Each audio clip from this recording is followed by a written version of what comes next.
Vamos a concluir eh, el artículo que va a aparecer en un libro que está sobre la conversión de San Ignacio, un artículo que nos pidió el rector, Saúl, y yo creo que ya en noviembre, a fines de noviembre va a estar publicado, en que nos pidió que escribiéramos nuestra reflexión sobre la conversión de San Ignacio. Entonces, esto que estamos viendo, pues es en gran parte el artículo que va a aparecer en ese libro. Y recuerdo así muy brevemente cómo veíamos la Teshuvah, la conversión en el Antiguo Testamento, la riqueza que tiene esta palabra. En el Nuevo Testamento la palabra metanoia, cambio de mentalidad, el tener una nueva visión del mundo, lo que los alemanes llaman el Weltanschauung, y cómo eso se nos va a pedir también a nosotros, eso, y eso lo vive Ignacio de Loyola. Y entre los aspectos, dábamos 7 aspectos de la metanoia. Decíamos uno muy importante es que nunca termina. Cuando el que diga, yo ya me convertí, pues perdóname, no te has convertido, porque nunca se termina la conversión. Sí. Entonces, y eso es lo que vive Íñigo, ¿no? Ese, en una palabra, el magis, y en el lema de la compañía, ad majorem Dei gloria. Bueno, pasamos pues a la parte final de esto. Les comentaba al final cómo entre los obstáculos que tuvo que superar Íñigo, pues fue el problema de los que se oponían a la compañía, porque pues sí, es un poco revolucionaria la compañía como orden religiosa. Entonces él se oponía, le gustaba mucho la oración en el coro y eso, pero decía no, decía una expresión muy gráfica para su época. Quería que la compañía fuera una caballería ligera. Ahorita eso pues ya no nos suena tanto, pero para la época aquello era realmente ir por todo el mundo, ¿no? Una caballería ligera. Y entonces, pues, no menospreciaba la oración, como lo vamos a ver, ni mucho menos, ¿no? Usaba el famoso contemplativo en la acción. Bueno, podemos concluir entonces esta reflexión sobre Ignacio de Loyola con este apartado: conquistar todo el mundo.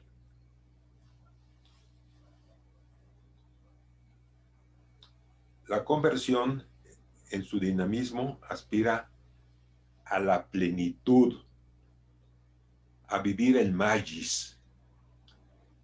Estos ideales llevan a conquistar al mundo y se plasma especialmente, no únicamente, sino especialmente en los ejercicios espirituales que exigen en el ejercitante un encuentro con Jesucristo, la renovación interior. San Ignacio usa una expresión antigua pero muy profunda y que podemos captar desde luego nosotros. Oblación, es decir, es una oblación de la vida, ofrecimiento de la vida, de mayor estima y mayor momento. Expresiones de su época, pero muy profundas, ¿no? Exigen al ejercitante una oblación de mayor estima y mayor momento. No contentarte con poquito. Eso no es conversión. Tratar de vivir el mensaje, y en los ejercicios se dice que si es posible, ir por todo el mundo. Recuerden que es el mensaje final en los últimos capítulos de los evangelios, ¿no? La misión. Vayan por todo el mundo. En su vida Jesucristo sale en 2 ocasiones un poco de las fronteras de Israel, pero quiere que sus discípulos vayan por todo el mundo. Los ejercicios han tenido más de 4.500 ediciones. No es poca cosa, ¿eh? 4.500 ediciones. a 19 lenguas y un mínimo de 4 millones de ejemplares. Vamos a ver luego que no es un libro para leer, ¿no? Ya les había dicho. Es un libro para hacer, para ejercitarse. Con razón, hay un autor que si lo consiguen se lo recomiendo. Yo lo busqué como 10 años o 15 años, hasta que por fin me lo encontré en una librería de viejo. Es un autor austriaco, escribe en alemán, por supuesto, Philo Müller, y se llama el libro El poder y el secreto de los jesuitas. Luego se los enseño en un intervalo. El libro me lo conseguí en una librería de viejo y dije, no, esto es mío. Me dijo, es un poco caro, cuesta 200 pesos. Ay, le digo, pues yo creo que me lo llevo. Está traducido, por supuesto, al español y tuvo gran impacto en Alemania y también en Austria, por supuesto. El poder y el secreto de los jesuitas. Y si ustedes lo empiezan a leer, trae una breve biografía de San Ignacio muy bien hecha, pero sobre todo, bueno, ¿en qué está el poder de los jesuitas? Para Philo Müller, en los ejercicios espirituales. En los ejercicios espirituales, ahí está el poder. De hecho, en todas las provincias de la compañía hay 1, 2 o 3 casas de ejercicios y siempre están llenas, ¿eh? Claro, no se puede dar a muchedumbres, ¿no? Son a veces máximo 15 personas, 20, ya muchos tienen 30 personas. ¿Por qué? Porque es un ejercicio espiritual que lleva a un análisis profundo de la vida de cada uno, ¿sí? Pues entre estas meditaciones resaltan 2 meditaciones que son claves. La meditación sobre el reino y la de las 2 banderas. Algunos han hecho una crítica diciendo que los ejercicios en estas 2 meditaciones que nos parecen claves, pues son muy de su época y que no tienen sentido en la vida actual. No, no es así. El reino, recuerden que es un tópico clave en los evangelios, ¿no? Algunos han dicho que está entre los 3 conceptos claves de los evangelios, el reino de Dios. Que desde luego no es un regalo, sino es una acción. ¿Cómo podemos nosotros no esperar el reino de Dios, como decía el marxismo, ya en otra vida, sino cómo construimos el reino de Dios en esta vida? Entonces, esa meditación es muy importante. Y la otra nos habla de las 2 banderas. Sí, también una reflexión de su época, de su tiempo, pero él la va a poner en el sentido espiritual. La bandera de Jesucristo y la bandera del contrario a Jesucristo. Para San Ignacio es la bandera del diablo. Y de aquí va a venir, como fruto de esta meditación, lo que se llaman el discernimiento de espíritus, que vamos a ver que es muy importante. Con estas 2 meditaciones va a surgir en los jesuitas desde la primera época el sentido de las misiones. Las misiones ha sido uno de los distintivos más importantes de los jesuitas. Apenas fundada la orden, se envió a Francisco Javier a la India y su misión se extendió hasta el Japón. Y no llegó a China porque se murió viendo las costas de China, en Sanchón, en una isla. Pero él también quería conquistar todo el mundo. Francisco no logró penetrar a China, lo harán después Barreto y Goes, 2 jesuitas, pero sobre todo va a brillar por el apostolado en China Mateo Ricci, discípulo predilecto del sabio jesuita Cristóbal Clavius, gran matemático y astrónomo. Ya ven que en la Ibero hay un apartado, bueno, siempre ha sido de la compañía. Algunos dicen de broma, dicen, no, pues siempre están fuera de la tierra ya nomás. Los jesuitas tienen 7 colinas en la luna y no la pusieron los jesuitas, ¿no? Grandes astrónomos dijeron, esa colina se llama Clavius, esta se llama Richie, esta se llama, le pusieron nombres de jesuitas. Y claro, pues algunos de broma dicen, los jesuitas están más en la luna que en la tierra. Bueno, bonita broma, ¿no? Es la aspiración y de hecho, actualmente, un amigo mío, Agustino Díaz, acaba de escribir un libro, creo que debe estar también en español, lo publicó en inglés, Los jesuitas como astrónomos. No son 5 o 6, son más de 50. Y dirán, bueno, y actualmente, ¿quién se encarga del Observatorio del Vaticano? Desde que se fundó, los jesuitas. E incluso hubo aquí en México, en, en Puebla y en Saltillo, si no me equivoco, los jesuitas, bueno, pues con muchos menos medios y todo, pero que se dedicaban a la astronomía, ¿verdad?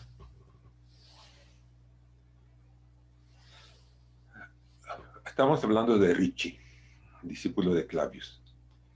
Ritchie adoptó el nombre chino de Li Maten.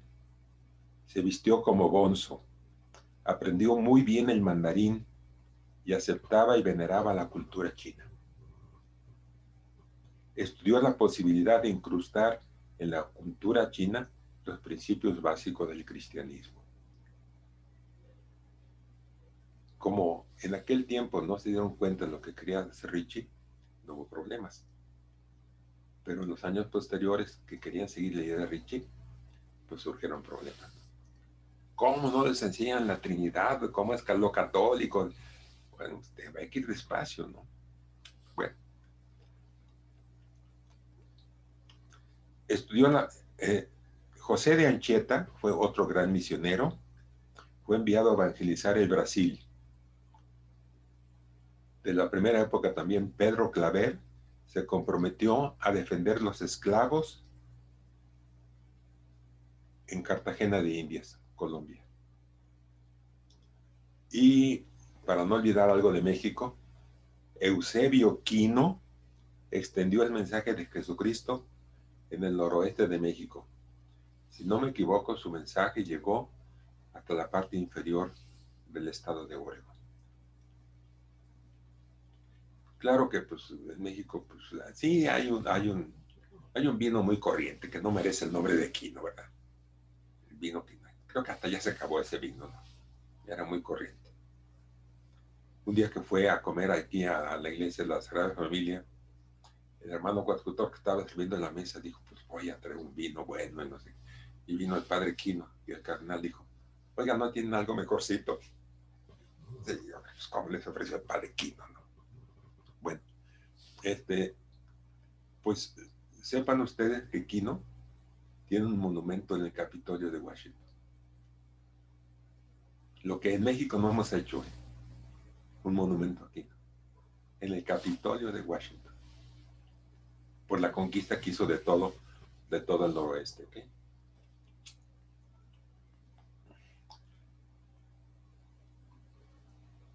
Sin embargo, la misión más importante fueron las reducciones del Paraguay, que llegaron a abarcar casi la mitad de América del Sur.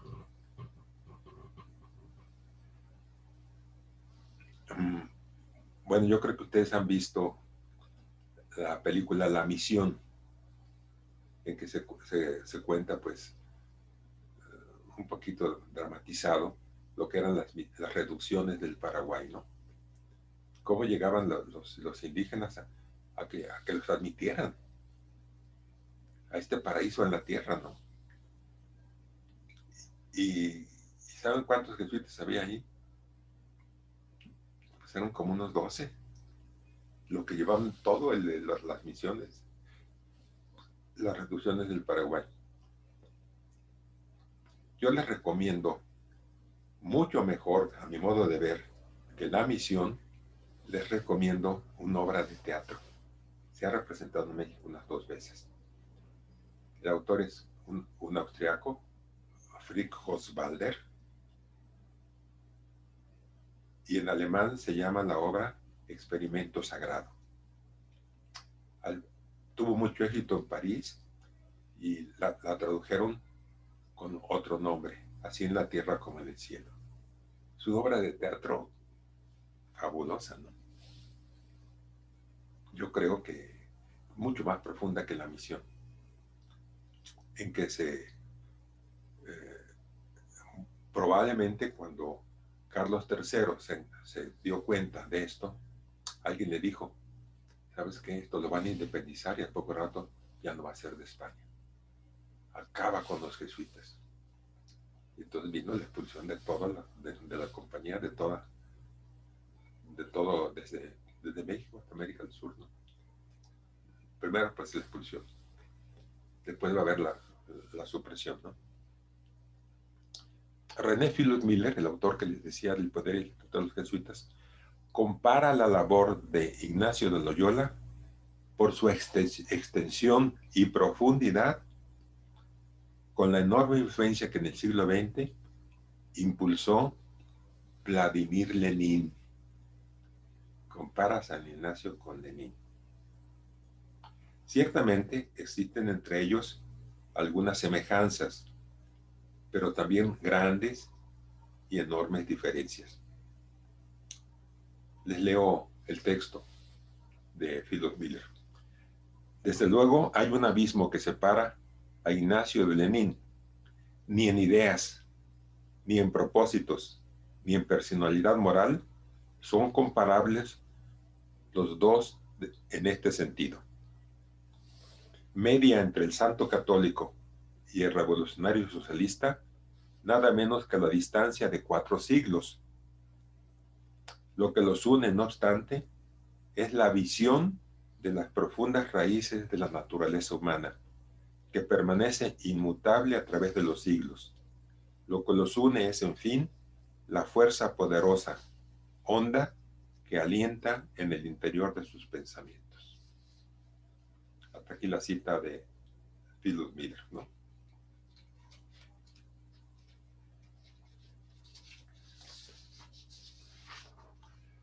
Conclusión. La conversión de San Ignacio profundiza a lo largo de su vida es un gran reto para los jesuitas de hoy y para todas las personas que de alguna manera tienen contacto con la compañía y desde luego nuestras universidades. Esta influencia la tuvo en los primeros compañeros, en las primeras generaciones, pero la influencia de la conversión de Íñigo sigue siendo muy extensa en pleno siglo XXI. Los escritos de Ignacio siguen siendo una fuente de conversión para la compañía de hoy. El ideal de Íñigo se transformó en un ideal de conquista a un ideal de servicio. Acuérdense que los ejercicios espirituales terminan con estas palabras: en todo amar y servir. El culmen de los ejercicios espirituales. En todo amar y servir.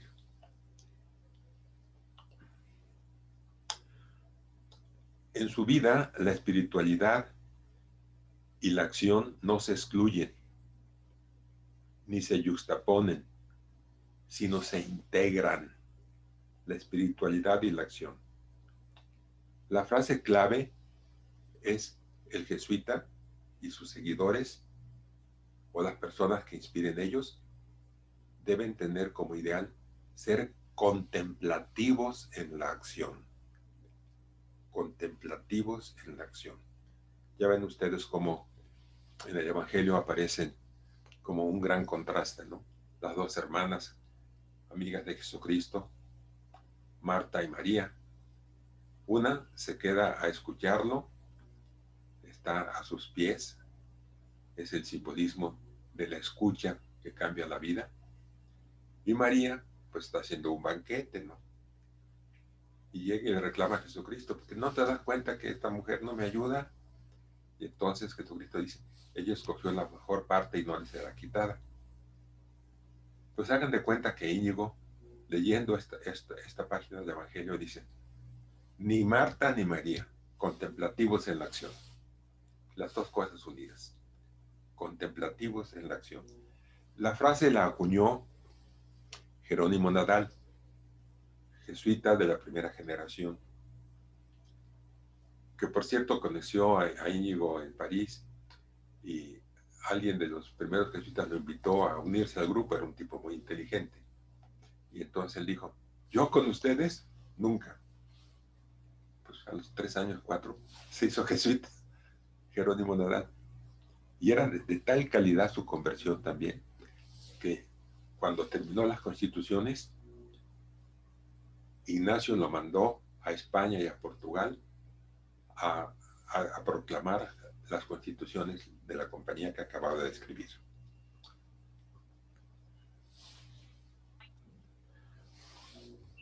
La dimensión espiritual tiene pues prioridad en la vida humana, pero los medios naturales no se deben descuidar. Hay una frase de Íñigo que no la pude encontrar, es una frase muy corta. Les voy a decir la idea, porque la frase ni la encontré ni me pude acordar. Pero se trata de esto. De tal manera cultivar los medios naturales, por ejemplo, en la predicación. Dice, bueno, que Dios me inspire la predicación.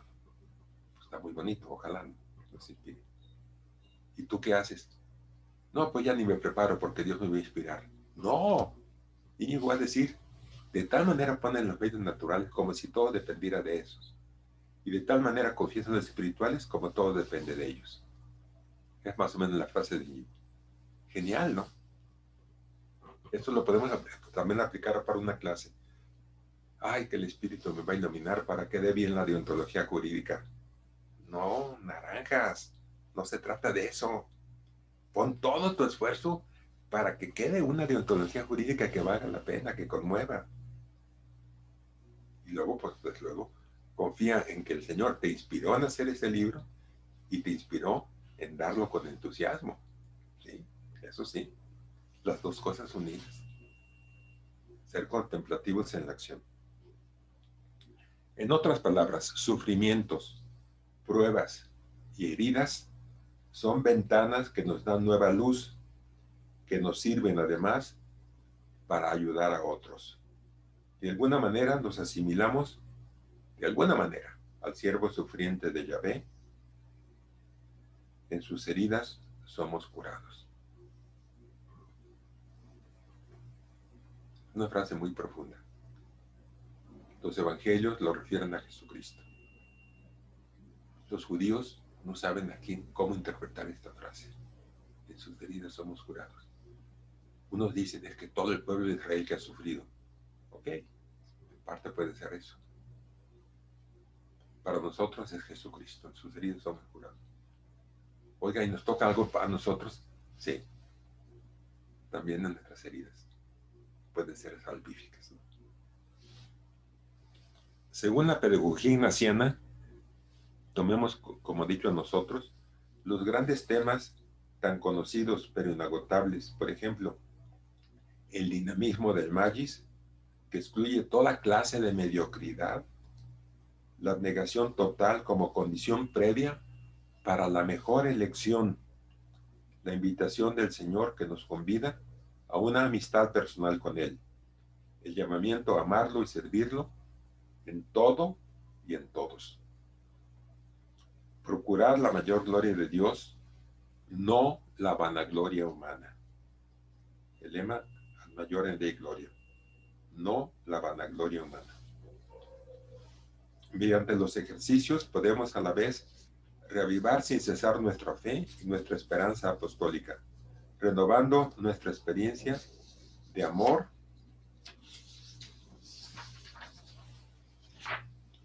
a Dios en Jesucristo y confirmar nuestra voluntad para ser compañeros de Jesús en su misión, como Él, solidario de los pobres, para colaborar en su reino. Un poco, muy brevemente, de por qué nos llamamos Compañía de Jesús. Esto nos costó muchos problemas, ¿eh? Porque decían, ¿y estos qué se creen compañeros de Jesús? ¿Qué tiene de vanidoso eso? Pues no, aspiramos a ser compañeros de Jesús. Cuando llegaron los primeros jesuitas a Venecia, que acuérdense que el proyecto era ir a Tierra Santa. Todavía fundar una congregación religiosa pues, estaba muy lejos, ¿no? Nadie lo pensaba. Pero somos unos compañeros. ¿Y qué es lo que es la compañía? Pero pues, ¿qué nos une como compañeros? Pues el amor a Jesucristo. Entonces, cuando la gente nos pregunte aquí en el norte de Italia, porque mientras esperaban el barco de Venecia, que nunca llegó, se dividieron en el norte de Italia, estos 9 primeros jesuitas, y predicaban y con mucho entusiasmo y todo. Fíjense, dicen que Javier hablaba como 9 idiomas a medias, y dijo, pues en italiano yo predico en italiano. Era una mezcla de francés, era una mezcla de vasco, era una mezcla también de latín, pues le entendían. Y veían su entusiasmo y suscitaba conversiones. Ahora, cuando llega a Japón, quizá la lengua más difícil del mundo. Bueno, mi hermano que estuvo 55 años en Japón, me decía, es la lengua más difícil del mundo. Yo decía, el chino, ¡ah! Aquí los misioneros que no pueden con el japonés se van a China. Y en un año, en un semestre ya predican aquí. Aquí, después de 4 o 5 años, con dificultad puedes predicar en japonés. Una lengua sumamente difícil. Al grado que San Francisco Javier dijo, esta lengua es endemoniada para que no prediquemos aquí el Evangelio. Pues no. Él se lanzaba a hablar y todo. ¿Y qué creen? Que hubo miles de conversiones. Todavía en Kamakura yo me encontré una chica, pues, ustedes dirán que la japonesa, con los ojos rasgados, que no, era guapísima esta chica. Y era la hermana, era la discípula, estudió Lonergan a fondo. Se llamaba Kyoko. Entró de religiosa, pero dijo, yo no me entro de religiosa si no voy a México a visitar a la Virgen de Guadalupe. Y se vino desde Japón.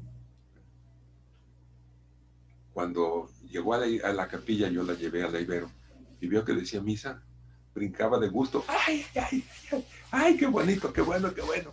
Yo dije, ahora que ya está.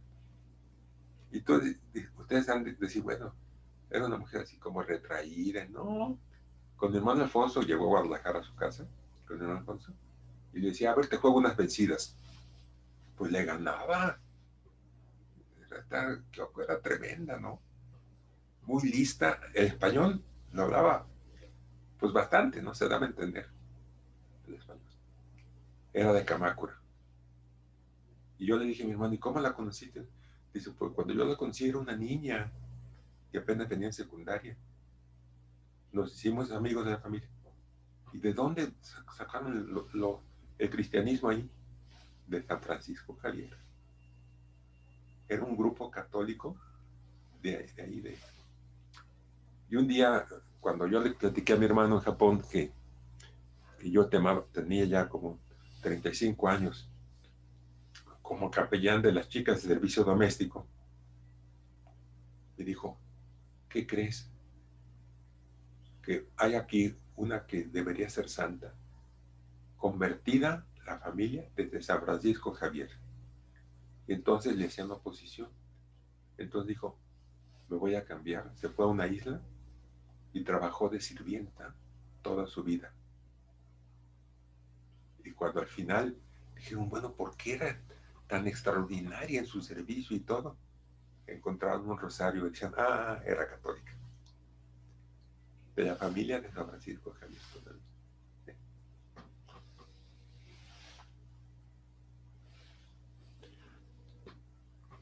Entonces, nuestra voluntad de ser compañeros de Jesús en su misión, como Él, solidarios con los pobres para colaborar en su reino. Es importante dejarnos capacitar por Dios para poder dar luz desde la oscuridad de nuestra noche. Ya, terminé este artículo, ¿ok?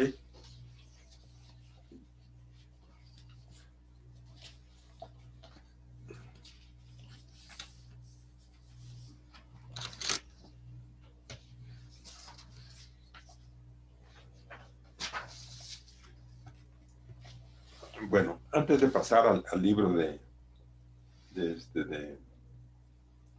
padre Sosa, del general, por cierto, no es tan caro, cuesta 10 euros. Creo que sí vale la pena comprarlo. Ahorita vamos a darle una ojeada Pero bueno, entre las cosas que es notable la compañía, pues es este libro.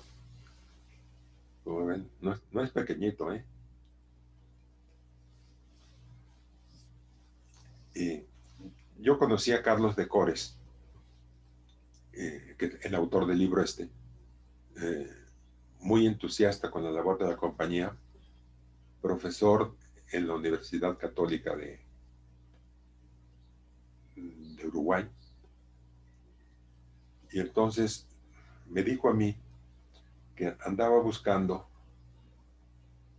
estudiar a fondo los orígenes del pensamiento de los jesuitas sobre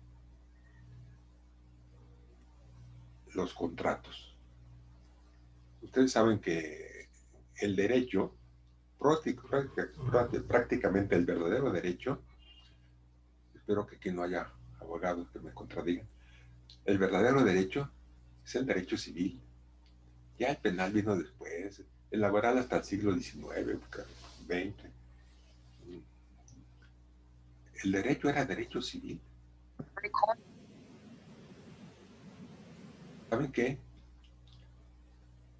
El alma del derecho civil son los contratos. Bueno, estamos haciendo continuamente contratos sin pensarlo. Salgo aquí abajo de Quiroga, quiero tomar un taxi, le tiendo la mano, ya estoy pidiendo un contrato. Ah, mira, aquí está el periódico, lo voy a comprar. Otro contrato. Hay cientos de contratos nominados. Y hay otros, quizá otros 100, que son innominados, que no tienen nombre. Pero estamos viviendo nuestra vida de contratos. ¿Cómo escribieron los jesuitas de contratos? Los jesuitas escribieron 2 libros extraordinarios, porque en aquella época había una materia que parecía extraña, pero era muy importante. Se llamaba De Justitia et Jure, sobre la justicia y el derecho. Fíjense, ya desde las antiguas materias de teología, De Justitia et Jure. Y esto les encantaba a los jesuitas, el escribir de Noticias Jure. Y claro, entienden ustedes ahí, Lessius, en Bélgica, bueno, Suárez en España, pero yo no sabía que en América Latina se había escrito. Y 2 de los provinciales de las reducciones de Paraguay escribieron no un tomo, ni 2, 3 tomos de Justitia Jure, por supuesto en latín.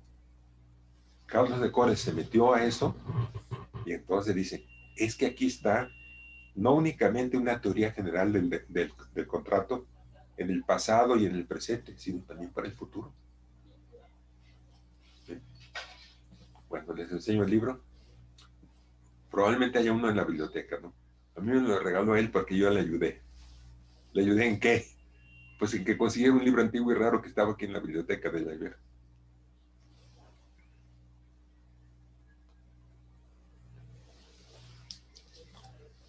Bueno, y así podemos encontrar, pues, jesuitas que hicieron, por ejemplo, que descubrieron el Mississippi, lo exploraron, y bueno, desde luego, por ejemplo, Quino fue el primero que afirmó que Baja California no era una isla, y era cartógrafo. Hizo los mapas de todo el noroeste. Bueno, creo que con esto ya tenemos jesuitas del siglo XX. Hemos dicho, bueno, Francisco Javier, Mateo Ricci, ok. Y luego, pues, grandes historiadores. Ya ven que nuestra biblioteca tiene el nombre de un gran historiador jesuita, ¿no? Clavijero. Y de los que fueron expulsados de México, pues mínimo 10 eran grandes en su línea, ¿no? En la poesía, en las matemáticas, en historia. Pues cuando fueron expulsados, todavía no estaba la supresión de la compañía, que llegó unos pocos años después, en que dio un plomazo, se acabó la compañía. Quedó reducida a cero.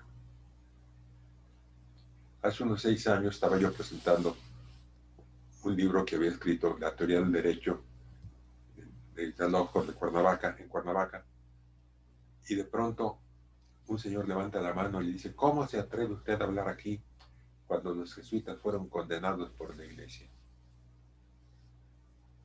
Dije, sí, no, bueno, dije, fueron suprimidos. Por eso fueron suprimidos. Pero ¿sabe usted que después vino la restauración? ¿Y sabe qué dijo el Papa cuando le preguntaron qué tienen que cambiar los jesuitas? Y entonces el Papa nomás dijo esta frase: sin ut sin aut non sin. Que sean como son o que no sean. No había que cambiar nada. Y cuentan, esto pues puede ser historia, puede ser que sea leyenda, no sé, que cuando el Papa, ni quiero dar su nombre, que suprimió la Compañía de Jesús, al final de su muerte, que decía: me voy a condenar, me voy a condenar. Dice: ¿pero por qué te vas a condenar si eres Papa? Hizo una grave injusticia con los jesuitas. Bueno, hizo varias cosas terribles. Ricci, no Mateo, el misionero, el general de la compañía, cuando le dijo que era la compañía suprimida, él aceptó. Dice: nosotros estamos para obedecer al Papa. Tenemos el 4º voto para de obediencia al Papa. La única congregación que tiene un voto de obediencia al Papa. Entonces aceptamos nuestra supresión. Dice: pues, ¿sabes qué? Te quedas preso. Y lo metió ahí cerca del Vaticano. Está una Castel Sant'Angelo, y allí era una prisión. Y miren, él estaba, era la prisión, era redonda, porque era todo un edificio, era una torre, y entonces era como así, como de 1,4 metros, una cosa así, el espacio que tenía. No podía estar hincado ni sentado, sino casi se desgarraban los codos, ¿no? Y ahí le ponían una cosa para que comiera. Así acabó el general de la compañía. Preso cuando había declarado su obediencia al Papa. Sumamente cruel, ¿verdad? Bueno. Entonces, en el siglo XX, pues podemos hablar desde luego, el cardenal arzobispo de Milán, un gran biblista, gran apóstol, cardenal arzobispo de Milán,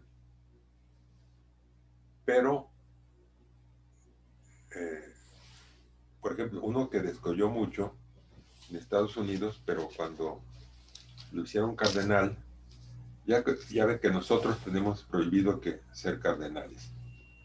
Una vez, cuando yo estaba enseñando en Montezuma Seminary, llegó un seminarista muy agresivo y me dice: a ver, respóndame, ¿por qué los jesuitas no pueden ser obispos ni cardenales?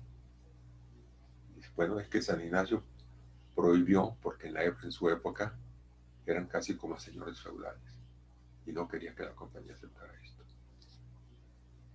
Y además te voy a decir una cosa. Si pudiéramos ser jesuitas, los jesuitas obispos, pues se acabaría la compañía, todos seríamos obispos. Bueno, era una manera de contestarle, ¿no? Claro. Y entonces se quedó callado y ya digo, ah. Entonces sí se aceptan, ¿por qué tenemos un papa eh, jesuita? El primero en 4 siglos. Pues es la prohibición de San Ignacio, ¿no? Si el papa nos manda o le manda a algún jesuita a ser cardenal, pues tiene que aceptar. Pero él no tiene que promoverse para ser cardenal ni obispo. En Estados Unidos hubo un jesuita convertido, no era católico. ¿Se acuerdan que hubo un secretario de Estado muy notable, Foster Dulles, en Estados Unidos, en los años 50, 60, ¿verdad? Pues Avery Dulles es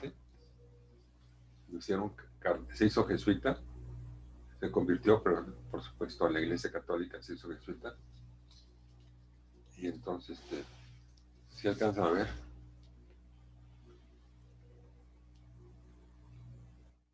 Sí, ¿verdad? Pégalo más, padre, a la pantalla, por favor. Ay, ahí, mejor ya. ¿Qué distingue a los jesuitas? Ok.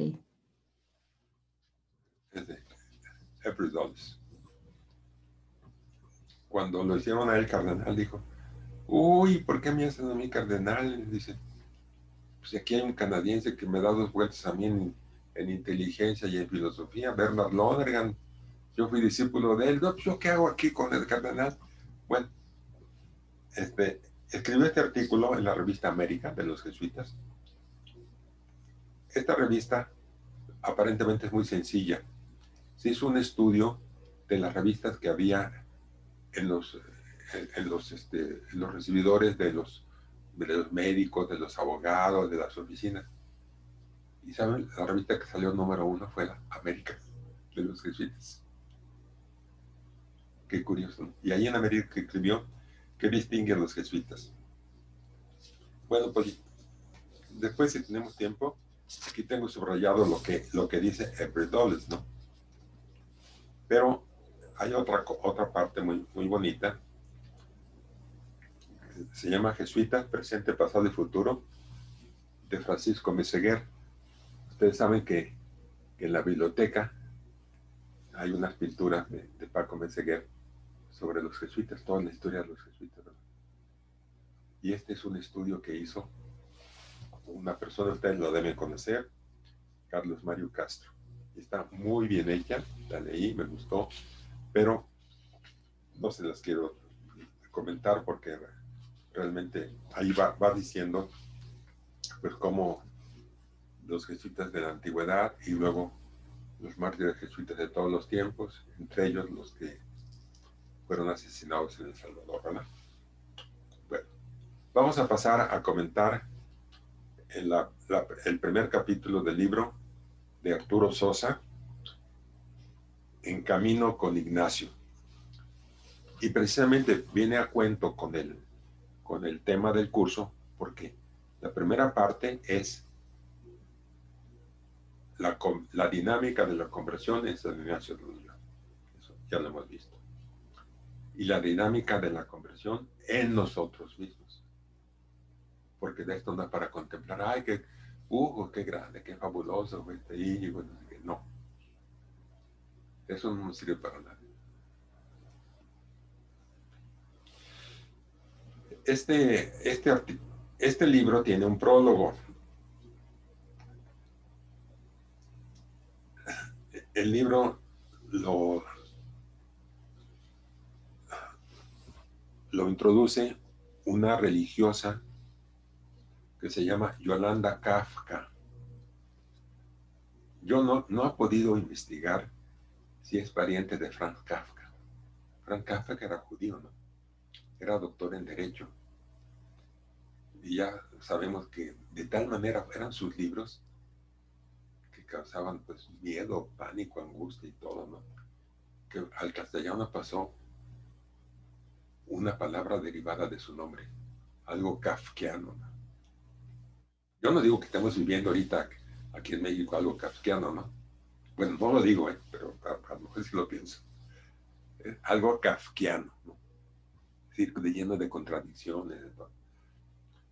Y Kafka, entre sus obras, unas que son pues realmente muy angustiantes, por ejemplo, La Metamorfosis, tiene un libro de derecho que a mí me servía mucho, El Proceso, en que una persona llegan, lo apresan, lo despiertan, está dormido, todavía en pijama se lo llevan, y al final, después de todas las cosas absurdas del proceso, le dan la pena de muerte, lo matan. Digan ustedes, qué mundo tan kafkiano. Esto lo estamos viviendo en muchos aspectos en México, que la persona no sabe ni por qué la apresan, ni por qué la llevan a la cárcel, y a veces por qué la sacrifican, ¿no? Tampoco estoy hablando de Ayotzinapa, eso es otra cosa. Pero bueno, se dan muchas cosas kafkianas en nuestro país. Esta religiosa, Yolanda Kafka, es la presidenta de todas las congregaciones religiosas del mundo en Roma. Y el jesuita, el general Arturo Sosa, es el presidente de todos los religiosos del mundo.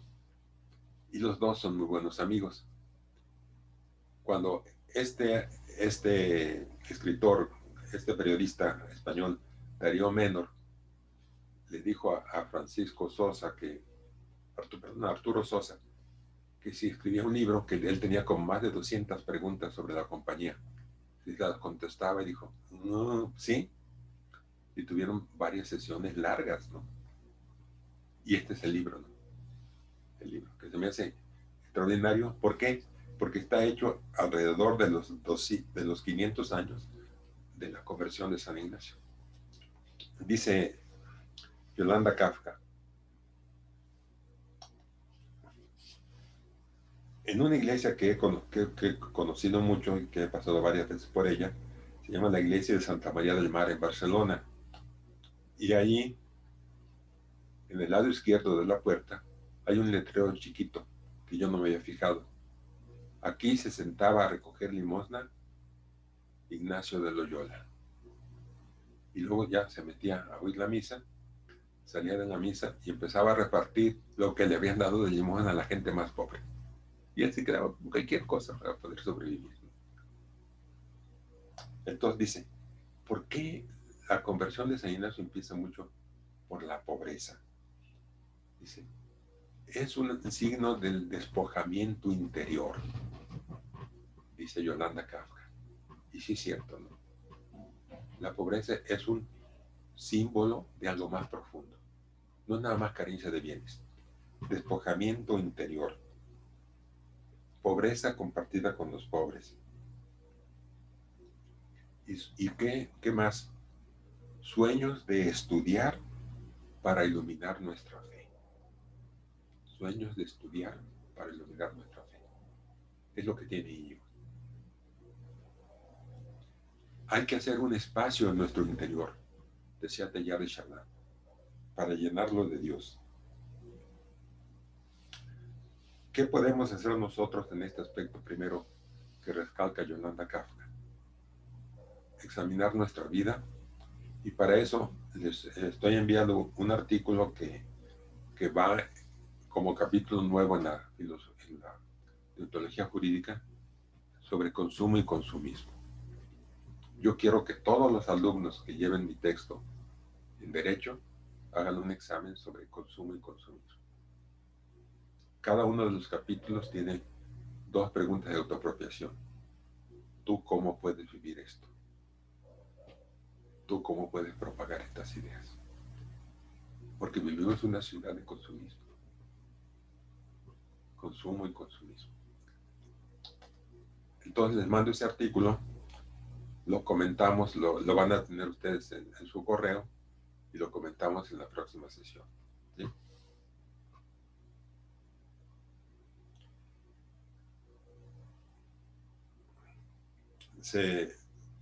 dice Yolanda Kafka, dice, San Ignacio es un modelo importantísimo para mostrar nuestra presencia y la misión de la Iglesia en el mundo. Nuestra presencia. Acuérdense de aquella frase que ya les he dicho de Gabriel Marcel. ¿Cuál es la presencia que es verdadera presencia? La que impone. No es estar frente de, junto a o al lado de, sino estar con. Cuando comienzo una clase y tomo la lista, dice presente, presente, presente. Sí, presencia física y ausencia espiritual. Porque andas viendo tu celular, tu computadora y todo.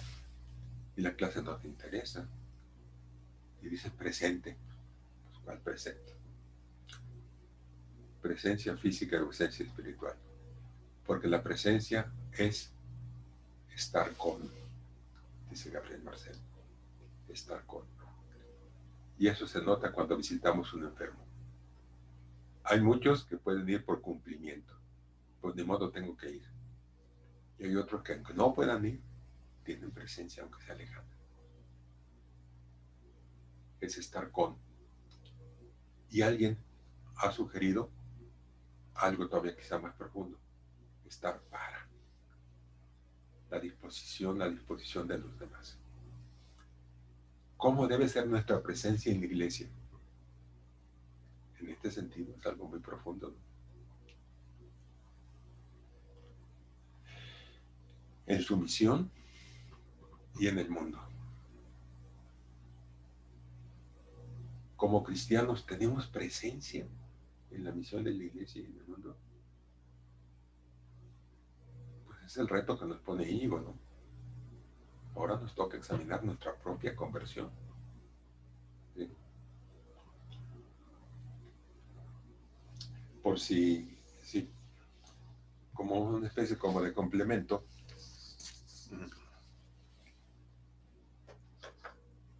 en el libro de Ética para Abogados, en la deontología jurídica, tengo un capítulo, ya acabo de terminar la segunda edición, tuvo 16 reimpresiones, y entonces el capítulo cuarto se llama La vocación del jurista y del abogado, y empieza a hablar de la vocación en general. No hay una vocación si no tiene un llamado uno, una vocación.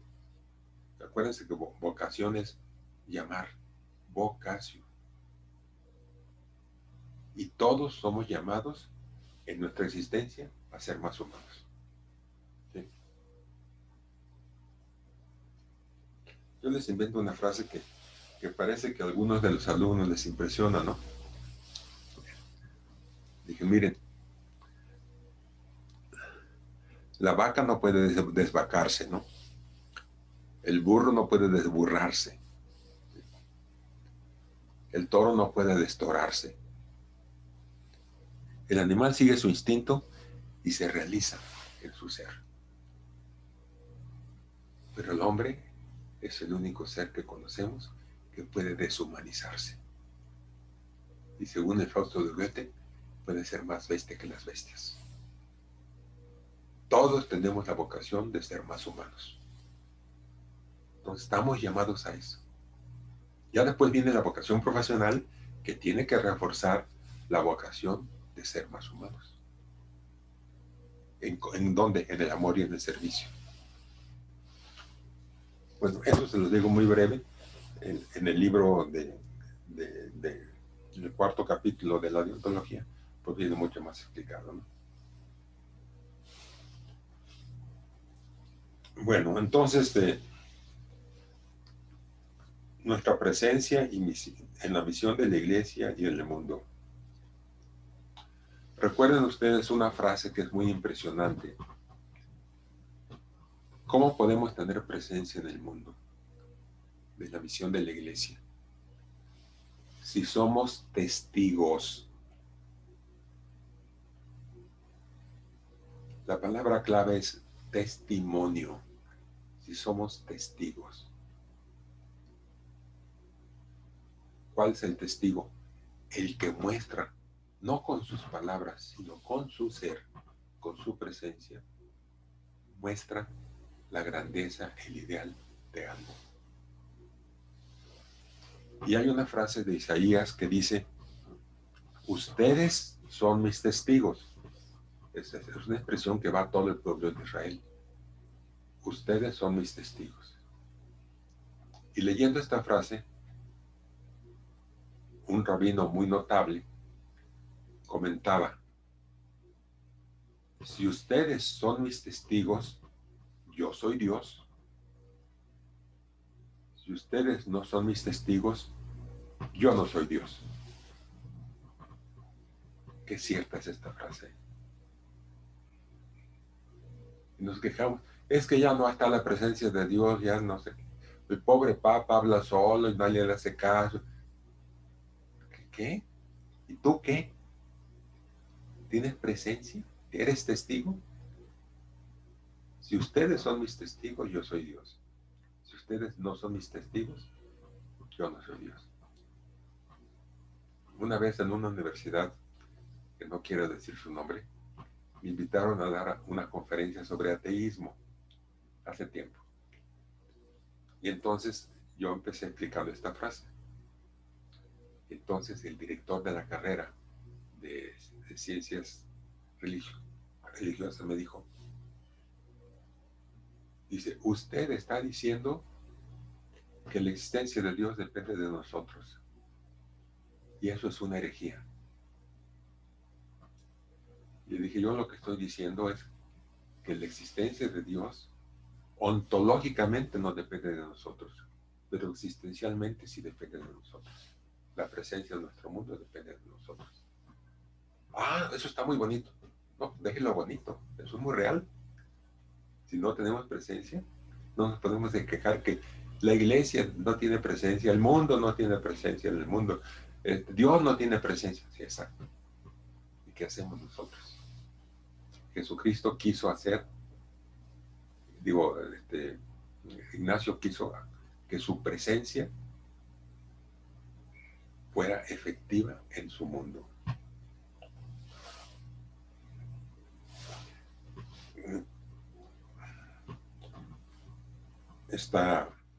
Yolanda Kafka tiene luego esta pregunta. No puede pensarse, dice, no puede cansarse de hacer preguntas hondas sobre el mundo, sobre Dios, sobre su misión y su vida. Eso a propósito de este libro. ¿Por qué tiene tantas preguntas? Dice, el autor del libro, que es el coautor del libro, no se cansa de hacer preguntas hondas, profundas, sobre el mundo, sobre Dios, sobre su vida y sobre su misión. Esto nos invita a el libro este. Hacernos preguntas. Acuérdense que el pensamiento de Bernard Lonergan empieza con la pregunta. Y todo el desarrollo de su sistema es a base de preguntas. Preguntas claves para conocer el conocer humano.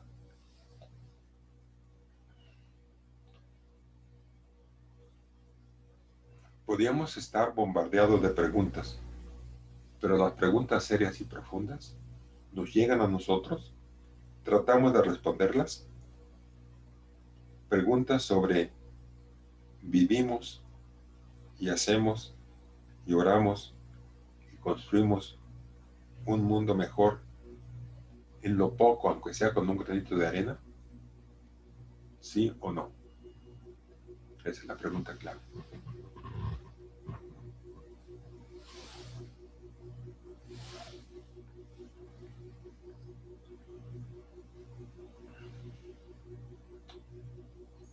Fíjense, el profeta Jeremías en 14:18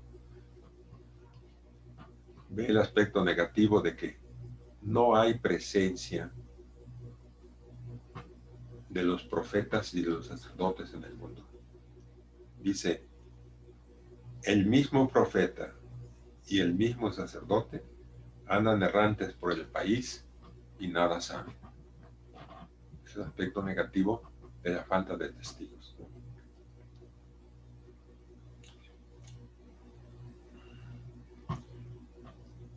Dios te está interpelando a ti y espera tu respuesta.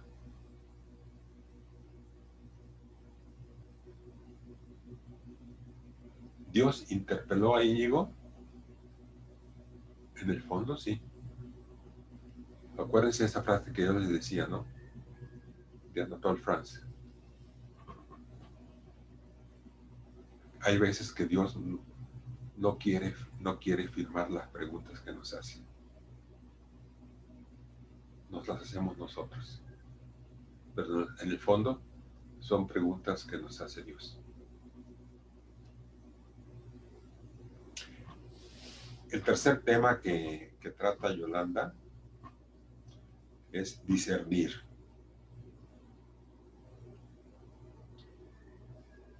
Ningún papa que ella recuerde, y yo tampoco que no recuerdo, ha hablado nunca del discernimiento.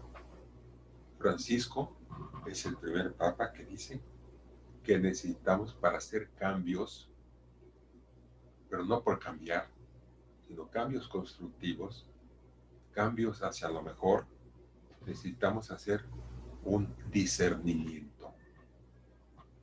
La pedagogía de San Ignacio es la actitud del discernimiento. Esta palabra es clave. Y cuando en una ocasión Francisco lo ha dicho varias veces, no muy repetido, lo empezaron a criticar. Nos quiere meter la ideología de los jesuitas. Por favor, no es eso. Es la importancia del discernimiento del que habla ya San Pablo para ser mejores creyentes. Es tema paulino que Íñigo lo va a adoptar para poder salir del equívoco de la conversión, que lo llevó al remordimiento, no al arrepentimiento. ¿Cómo sale de eso? Con la discreción de espíritus. ¿Esto es de Dios? Que cuando quiere suicidarse dice, ¿es de Dios esto? No. Entonces, él va a escribir en los ejercicios reglas de discernimiento de espíritus. Pero luego Sosa más adelante va a decir, no son reglas estrictas, son un espíritu para descubrir lo que debemos y no debemos hacer. Ese discernimiento. Primero hay que caer en la cuenta que somos peregrinos en este mundo. Y son las 12:07. Hacemos una pausa para que tomen un café y nos vemos.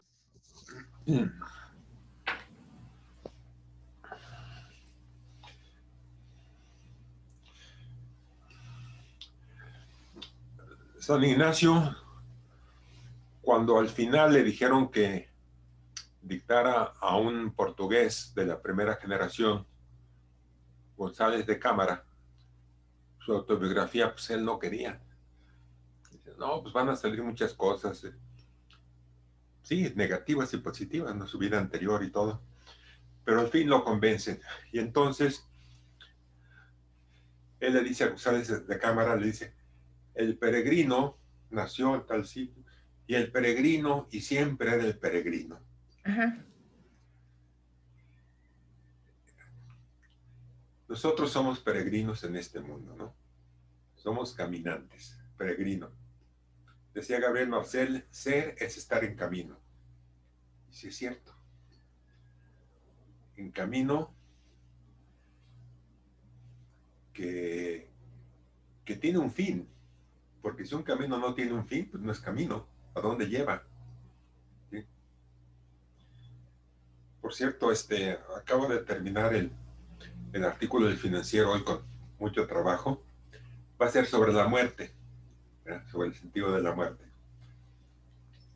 Y iba yo a escribir sobre la vida y el camino, pero bueno, al final escribí otro artículo de otro tipo, en que les cuento brevemente una frase que dice Miguel de Unamuno, diciendo que, haciéndose eco de aquella expresión de Pascal, las razones del corazón que la razón no entiende. Y dice Miguel de Unamuno, si toda la vida es un embuste, es decir, es una mentira, ¿sí? Si no existe un más allá. Es decir, si el camino no conduce a algo, ¿no? Entonces no es camino, es una mentira, eso no es camino. Somos peregrinos.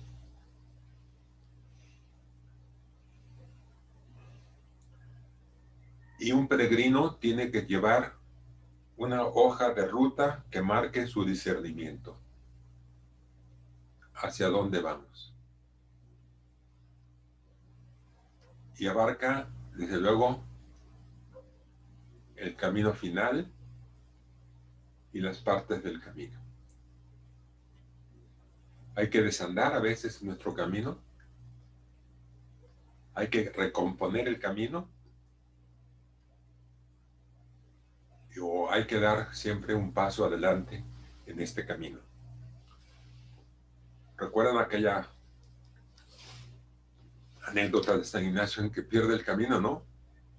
Y se va varios kilómetros a gatas, dice él. Yo creo que ya estaba esa expresión, ¿verdad? El ir a gatas, ¿verdad? Se va porque pues, no puede retroceder. No puede caminar. Entonces se va a gatas hasta que salga. Claro, después se va a caer en el puente, pero bueno, eso ya es secundario, ¿no? Se va a llenar de lodo. Pero no retrocede en el camino. No hay estancamientos en la conversión. Siempre adelante.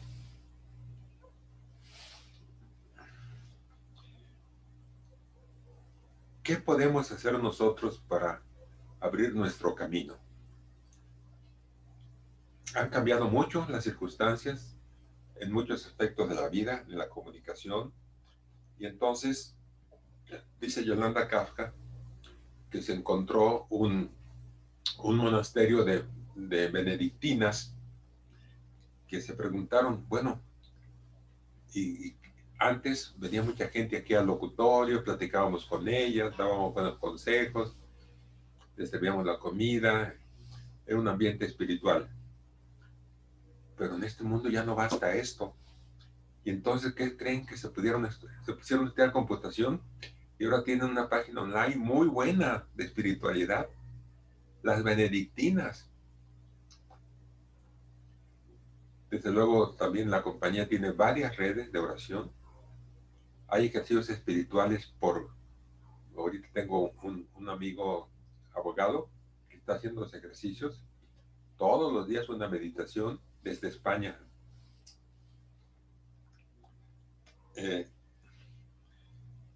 Yo también me hice esta pregunta, ¿no?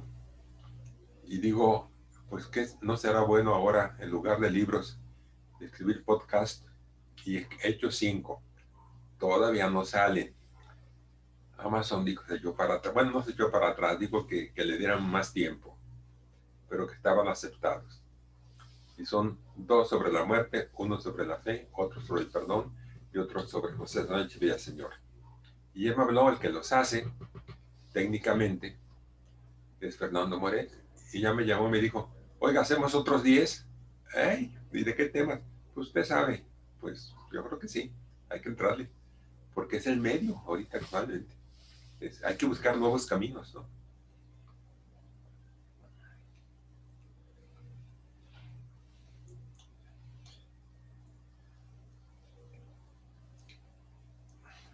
Dice aquí Yolanda que una vez se encontró a alguien que decía, pues no sé qué hacer por la gente que necesitada.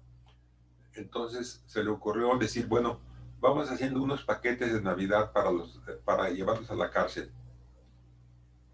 Y juntó jóvenes, chicos y chicas, una cantidad enorme. Si hacemos paquetes, pues vamos a traer cosas llevarlos a los que están en la cárcel. Y dicen, mira nomás, como una iniciativa que parecía muy sencilla, se convirtió en algo muy profundo. Llevarles un paquete de Navidad a los presos. Hay que caminar con otros para seguir nuestra vocación. Acuérdense que la vocación, la conversión, tiene una dimensión comunitaria. Y hay dos aspectos.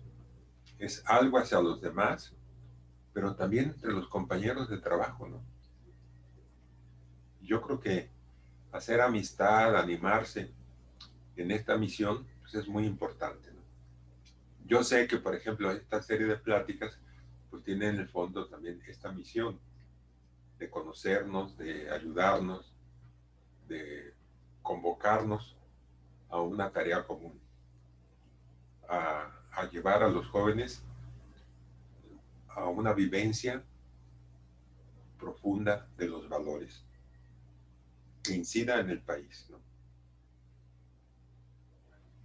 Claro, va a ser un granito de arena, pero un granito de arena. Nuevos modos de misión de la Iglesia. Pues muchos dependen de nosotros, de nuestras iniciativas, ¿no? Dice el Papa Francisco, buscar nuevos caminos de servir sin caer en las ideologías. Esto fue lo que hizo Íñigo. Lo vamos a ver más adelante. La idea que tenía Lutero de transformar la Iglesia era la idea de Íñigo, pero sin caer en el cisma, sin rupturas. Al contrario, conservando la unidad, fomentando la unidad, viviendo la unidad, pero sí en el cambio para ser mejores.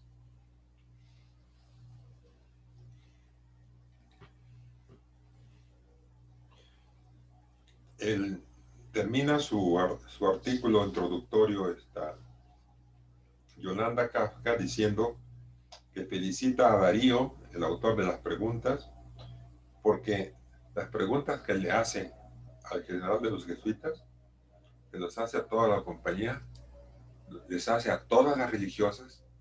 Yo estoy recomendando este libro a todas las religiosas que conozco, que lo lean también. Y también yo creo que es algo que debería leerse mucho en la Ibero, este libro, por lo menos publicar sus principales preguntas. En la próxima sesión vamos a hablar de las preguntas que le hace Darío al padre Sosa sobre la educación en la compañía. Y las respuestas de Arturo siempre son respuestas hondas, llenas de vitalidad y de simpatía.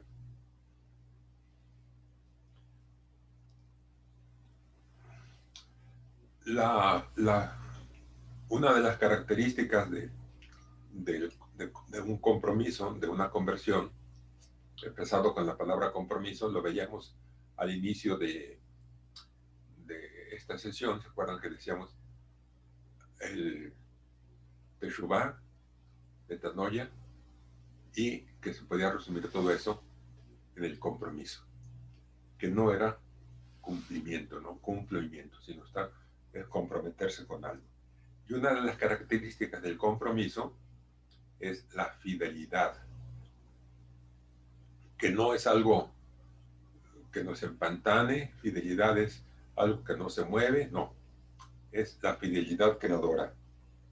Y aquí tiene una metáfora, me gustó mucho la metáfora que usa Kafka, en que dice que la fidelidad es como esas escaleras de espiral que van subiendo y parece que no se da paso adelante, pero se dan pasos para arriba.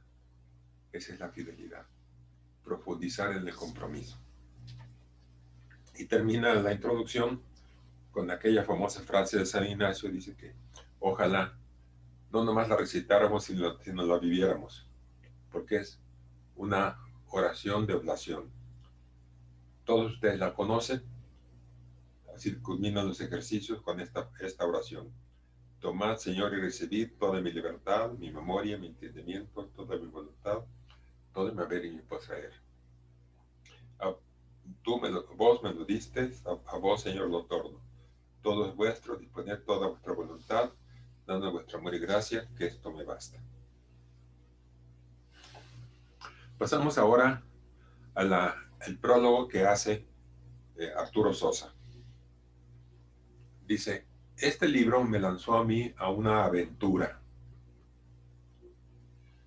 Y quiero que también sea una aventura para todos los lectores. Fíjense cómo pone. Generalmente cuando alguien se escribe un libro, bueno, para que se conozca más, para que bueno, que se distraigan. Hay muchos tipos de lecturas. Pero una lectura que sea una aventura, no solamente para el autor, sino también para los lectores, yo creo que es un ideal muy hermoso.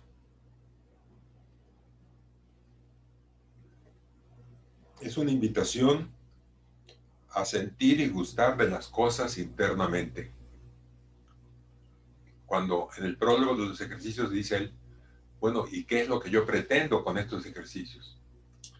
Y entonces dice Íñigo, quiero que la persona que haga los ejercicios tenga esto, sentir y gustar las cosas internamente. Es un sentimiento y un gusto.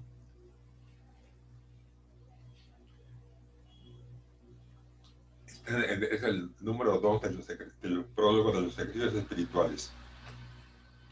Ayudar al lector a crecer, a que avance paso a paso.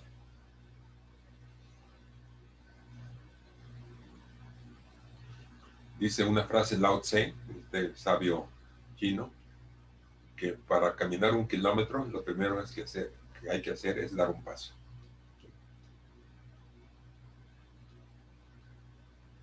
Sí les comenté la vez que yo iba a subir al Popo, se los comenté, ¿verdad?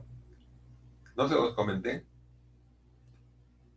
Bueno, se los voy a comentar porque fue algo muy dramático. No. Íbamos a subir al Popo. Yo pesaba entonces 20 kilos menos, ¿verdad? Pues sí subí al Popo, ¿cómo no? Tenía pues 20 años menos y 20 kilos menos, pues sí subo al Popo, claro que sí. Y me preparé. Y ya íbamos a medio camino. Y cuando dijo el guía, pónganse los Spice. Y hacía un frío endemoniado, bueno, un frío. Me dice mi asistente que no use la palabra endemoniado, pero entonces vamos a decir un frío tremendo, ¿no? Hacía muchísimo frío. Sí, padre. Y entonces, bueno, hice una cosa que, pues a lo mejor no debía haber hecho. Había otro que no podía ponerse bien los Spice, entonces yo le ayudé. ¿Y qué cree? Pues me repercutió en las manos. Tanto poner mis Spice como ayudar al otro. Digo, bueno, pues es que estamos todos para ayudarnos, ¿no? Pues yo ya no sentía las manos, ¿no? Me puse los guantes como pude y dijo, uy, esto está tremendo, no siento ya las manos. A poco rato no voy a sentir los pies. Y entonces dimos quizá unos 100 metros y un compañero dice, me duele el estómago, yo aquí me quedo, ustedes suban y ya cuando regresen me voy con ustedes. Y entonces dijo el guía, a ver mi equipo, cada uno me va a responder, ¿ya no puedo o sigo adelante? Y entonces empezó a preguntar, fulano, sigo. Hubo otro que dijo, no puedo. Dice, bueno, ya van 2. Y me preguntó a mí, Víctor, miren, todo mi cuerpo decía no sigo. ¿Y saben lo que dije? Sigo adelante. Yo dije, ¿qué dije? ¡Qué bárbaro! ¿Y saben lo que pensé? Puedo dar un paso más. Y esa experiencia se me quedó muy grabada. Dije, no, esto debe ser mi vida. Siempre puedo dar un paso más. Es el Magis. Todo mi cuerpo decía, no. Y yo dije, sí. Y cuando dijo, bueno, dice, ya hay dos que no pueden subir, nos quedamos todos. Yo dije, ay, gracias a Dios. Vamos ahora para abajo, ya. Ay. Pero esta experiencia que fue tan sencilla, en que yo dije casi lo contrario, no dije lo contrario de lo que pensaba, dije lo contrario de lo que sentía. Pero yo dije, sigo adelante. Sí puedo dar un paso más. Y yo creo que eso pues sirve para muchas circunstancias de la vida, ¿no? Es el modo de invitarnos a ser peregrinos para recorrer un camino de aventuras. Es una gran aventura ser verdadero cristiano. Esta frase de Sosa me impresionó. Es una gran aventura vivir una vida de cristiano.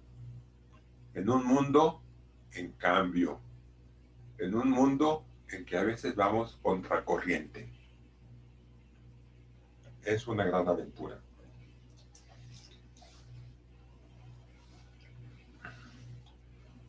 Sosa dice, lo primero que tenemos que hacer es tener una nueva visión del mundo. La mirada que Jesucristo tuvo de nuestro mundo es la mirada de amor y de misericordia y de esperanza. Es la mirada que también nosotros debemos tener. Quizá con nuevos matices, desde luego. Los alemanes tienen una frase pues célebre, es el famoso Weltanschauung, es una visión del mundo. Nosotros tenemos que tener esta visión cristiana del mundo, aunque todavía no se haga realidad. Pero si no tenemos esta visión, nunca vamos a hacer nada. Es una mirada que renueve al mundo, que descubra nuevos aspectos, la presencia amorosa de Dios en la historia humana y sellar nuestro compromiso de modo creativo.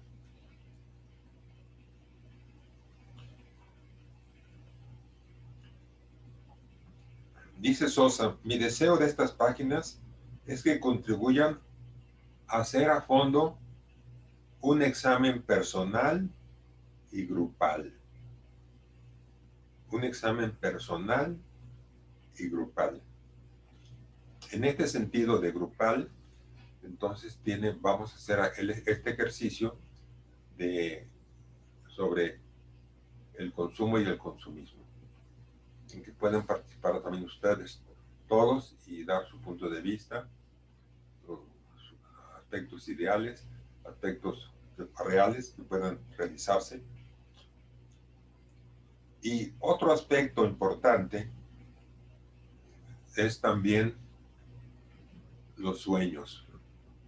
Una nueva visión, ese Weltanschauung cristiano de nuestra época, y también lo que llama a Ignacio a la conversión son sus sueños diurnos, como ya lo dije al principio del artículo.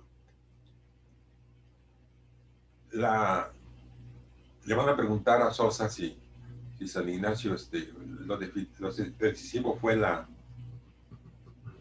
herida o las circunstancias que siguieron a la herida. Pues las dos cosas, ¿no? Una herida que es profunda y las circunstancias que lo llevan a soñar despierto. Acuérdense que los sueños, dice el análisis que hace Freud de los sueños, son de los sueños nocturnos. Yo creo que deberíamos hacer un análisis, sin negar lo otro, para el que quiera hacer un psicoanálisis, sin negar lo otro, que puede tener un gran valor, por supuesto, como lo sugiere, no lo dice el autor del Principio de Esperanza. Fijarnos en nuestros sueños diurnos. ¿A qué aspiramos? ¿Cómo soñamos despiertos? Y todos tenemos sueños diurnos, sin duda, ¿no? Hay que analizarlos. Y si tenemos una mirada a un ideal, entonces los sueños diurnos van a convertirse en un motor para realizar, para que se hagan estos sueños reales.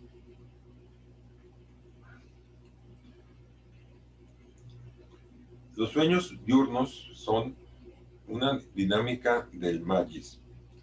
Nos invita a compartir sus sueños sobre este mundo.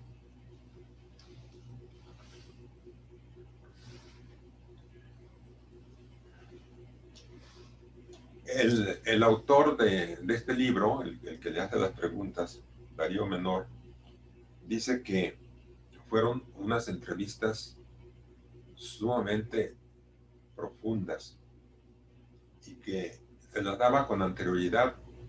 Y entonces dice, yo las podía responder de buena manera, pero siempre hablé con personas que me pudieran ayudar a responder más profundamente estas preguntas. Y entonces aquí en el libro cita a personas que le ayudaron a reflexionar sobre las preguntas que le hacen. Dice, esto de hacerme preguntas me llevó a ampliar mis horizontes. Bernard Lonergan habla mucho de que las preguntas nos llevan a ampliar nuestros horizontes. Y esto es muy importante porque no podemos cerrarnos a una visión pues, mediocre, tímida, no comprometida, sino abrirnos siempre a nuevos horizontes. Acuérdense que la fenomenología, que es la que inspira a Lonergan y a otros muchos autores, filósofos, podemos resumirla, y perdón a María por la simplicidad de esto, en tres frases. La fenomenología yo la podría resumir en tres frases. Primero, ir a las cosas mismas. Esto nos va a llevar mucho para la conversión, ¿no? Ir a las cosas mismas.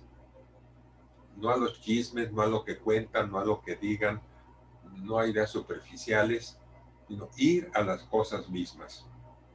Segundo, bueno, esto pues lo puedo explicar en 15 minutos, ¿no? Que es mucho más profundo. Ir a las cosas mismas, ir a la realidad, partir de la realidad. Segundo, esto también es muy de Lonergan, desprovisto de prejuicios. Acuérdense aquella frase del que el que diga que no tiene ningún prejuicio, ese es su primer prejuicio, ¿no? Desprovisto de prejuicios. Y sabernos quitar prejuicios, analizar si tenemos prejuicios, es pues muy importante en nuestro actuar. Y luego viene la frase que a mí es la que me llena más como de alegría: ver las cosas con ojos nuevos. Ver las cosas con ojos nuevos. Y yo también diría, oír las cosas con oídos nuevos, ¿no?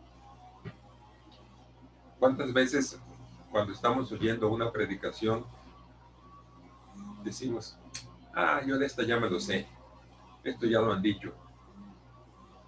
Y en lugar de tener esa escucha que nos haga descubrir nuevos horizontes, nos cerramos porque no tenemos oídos nuevos para oír un mensaje que parece que ya oímos, pero que tiene a lo mejor algo de novedad.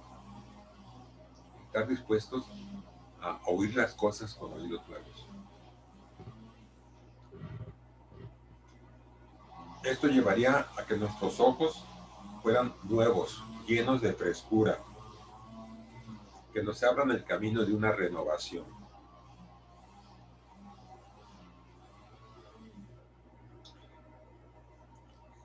Esto Sosa lo aplica luego a un aspecto de la pedagogía ignaciana. Dice San Ignacio, después lo van a plasmar en lo que se llama la Ratio Studiorum de la compañía, que tuvo una época pues, muy, muy gloriosa en la pedagogía, en las grandes pedagogías. Uno de los aspectos se llama cura personalis, ver en cada alumno una persona. Y cura significa cuidado, preocupación por cada uno de nuestros alumnos. No nomás saber su nombre, sino tratar de ver un poco más su espíritu, sus aspiraciones, sus sueños, y tener este cuidado de cada una de las personas, la cura personal. Entonces aquí termina la introducción Sosa diciendo que él, como superior general de la compañía, ha visitado muchos países y muchos continentes y has encontrado a muchos compañeros jesuitas y compañeras de la misión. Y entonces dice que esto le ha ayudado muchísimo el compartir los logros de los demás.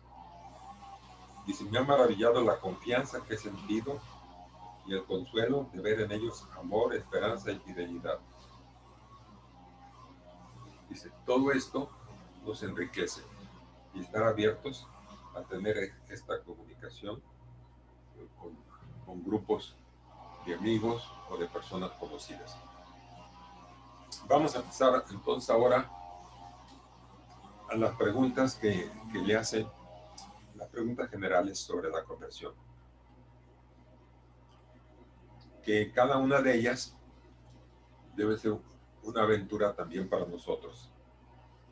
La primera pregunta es, ¿cuál fue, en su opinión, la mayor contribución de San Ignacio a la Iglesia y a la sociedad de su tiempo y de nuestro tiempo? ¿Cuál fue la mayor contribución de San Ignacio? Y contesta Sosa.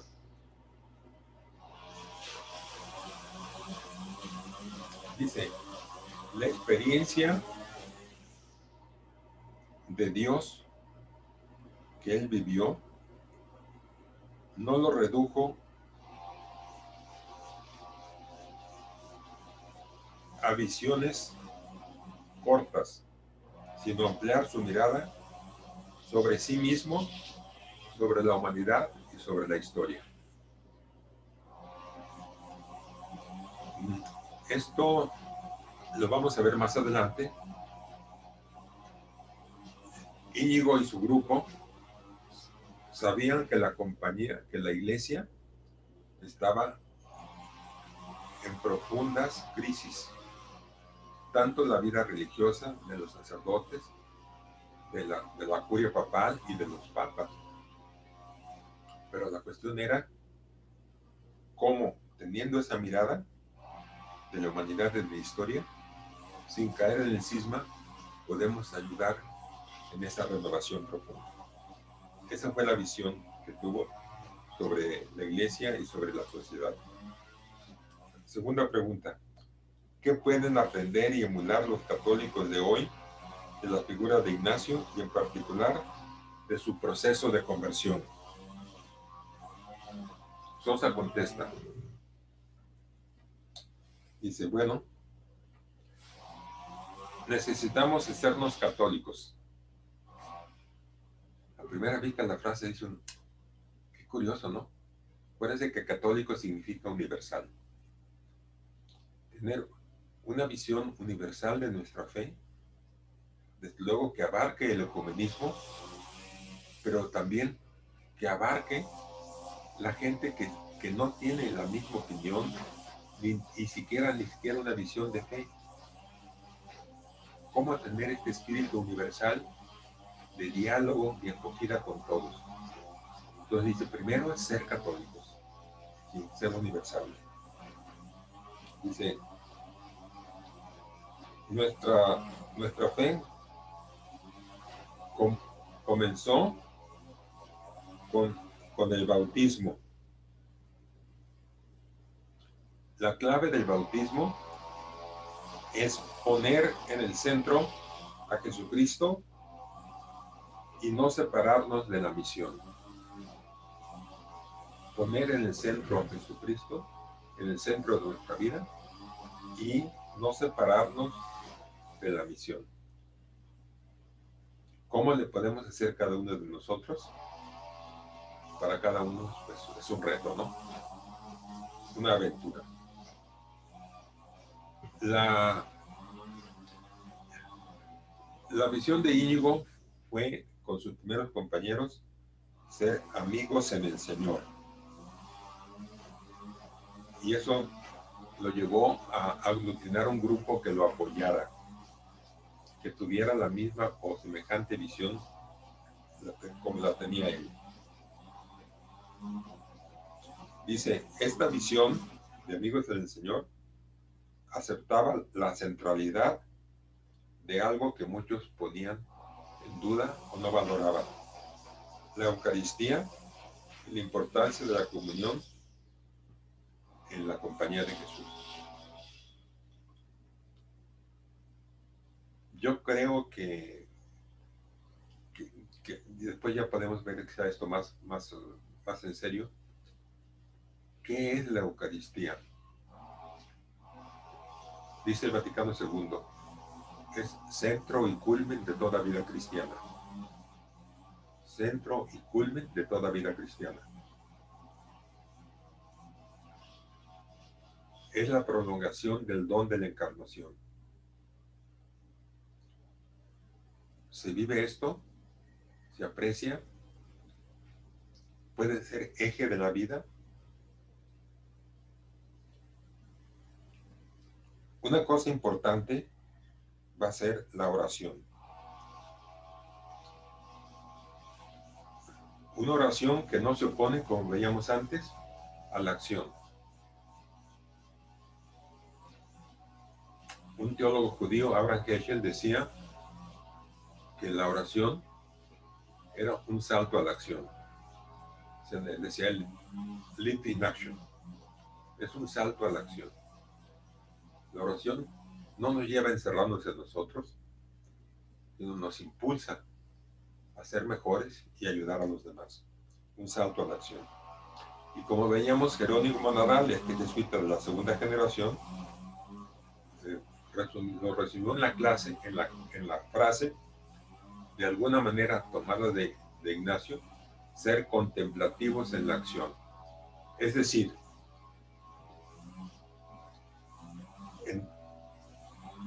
capaces de encontrar a Dios en todos los aspectos de la vida cotidiana. En todos los aspectos de la vida cotidiana. Yo les comento un poco a los alumnos, quizá me falta dar todavía un salto más a la trascendencia, como muchas veces no gozamos de aspectos pequeños de la vida. Cuando tomamos una buena pieza de pan con chocolate, decimos, está bien, pero no valoramos eso. Más aún, la grandeza de tomar un vaso de agua. Pues sí, ¿qué tiene? Pues es agua. Pues sí, pero acuérdense que el agua, como le decían a mi hermana las monjitas de la primaria, es un líquido inodoro, incoloro, insípido, transparente, disolvente, refrescante, saludable, etc. Es decir, es una maravilla el agua, una maravilla. Y no nomás no la gozamos cuando la tomamos, sino la desperdiciamos.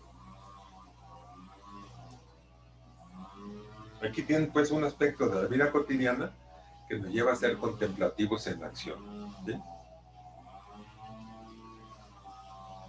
Y esto pues, no es epicureísmo ni nada, por ejemplo.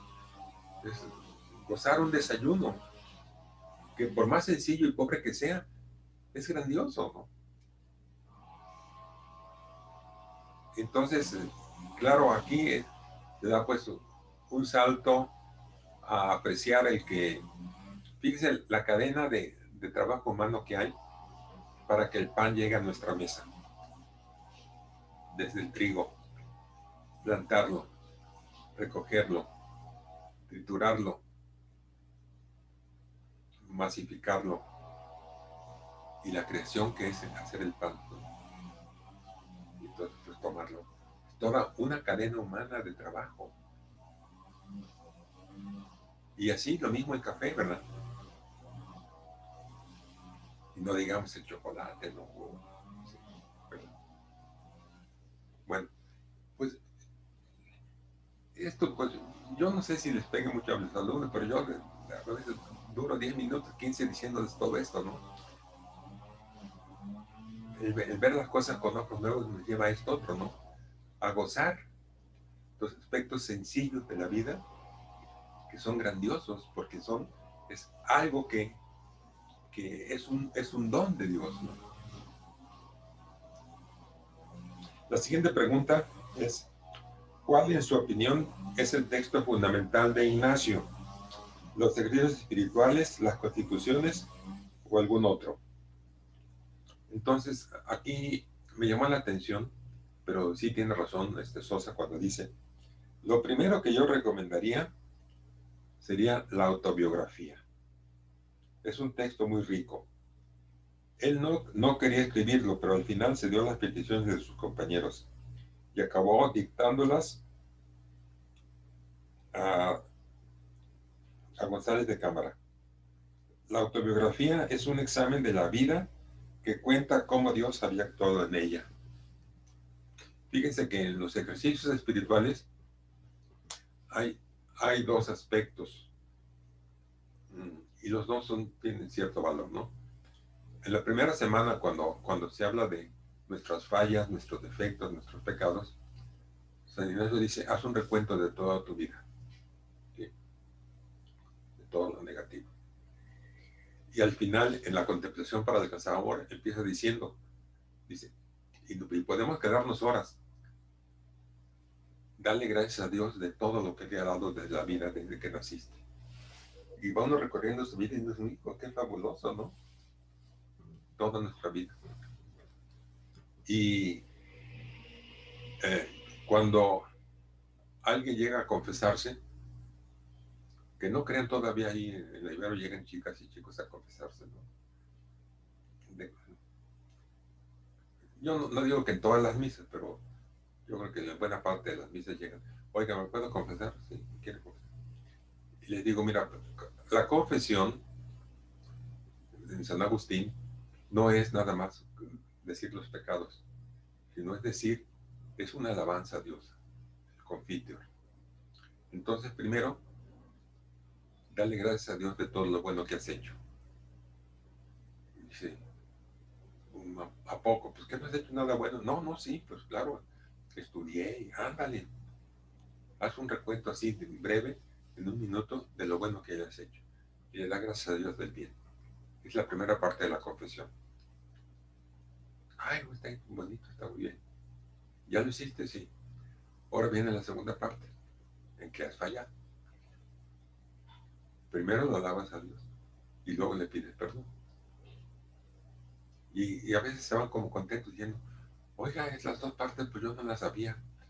Digo, no, pues yo la aprendí del cardenal Martini, fue el que me dijo una vez, en una plática, ¿no? Que la confesión, el confiteor, tenía esas dos funciones.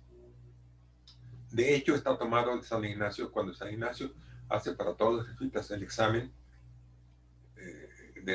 tiene que ser un examen de su vida cada día, y empieza diciendo, alabar a Dios. Es una oración, son 15 minutos de oración.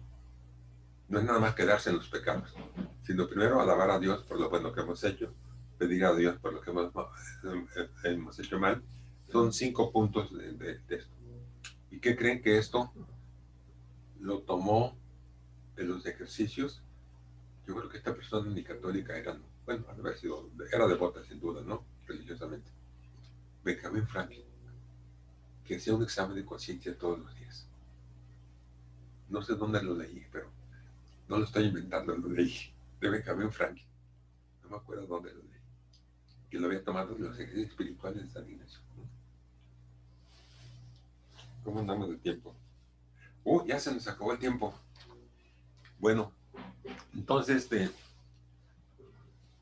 ahorita ya ustedes tienen la tarea, ¿eh? Más que yo, ustedes tienen la tarea.